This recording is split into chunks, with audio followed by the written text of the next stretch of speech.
Sige, report muna. Puntahan Ayan. muna natin lakay ang update mula sa Senado dahil pondong hiningi ng Duterte Black para sa 2025 in-impound Nino. ng Malacanang. Hala? Ayon yan kay Senator Amy Marcos. Alamin natin buong detalye mula kay RH28, Raymond Adpaas. Lakay Raymond.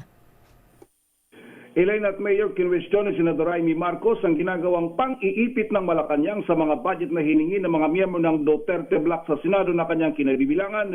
Inilagay lahat ito sa tinatawag na FLR o for later release. Sabi ni Senador Amy, karamihan ng mga nasa oposisyon ay na-impound ang kanilang budget.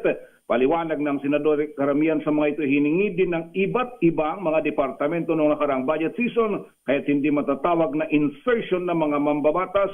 Sa kanyang impormasyon, umaabot sa 1.3 trillion pesos ang nasa ilalim ng FLR. Pinakamalaki ay sa Department of Public Works and Highways.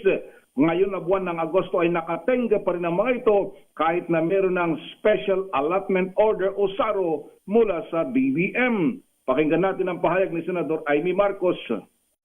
Pero kung wala naman unmanageable deficit, meron namang cash programming, meron namang prudent fiscal management, bakit kinakailangan pang harangin? FLR. At napopolitika pa kasi alam naman natin, yung buong Duterte Block naka-FLR. Ang bigat naman nun.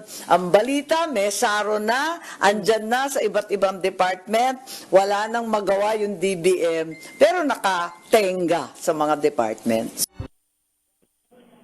Bahagi ng pahayag ni Senador Amy Marcos, ito si RH28 Raymond Adpaas para sa DZRH, una sa Pilipinas, una sa Pilipino. Abay.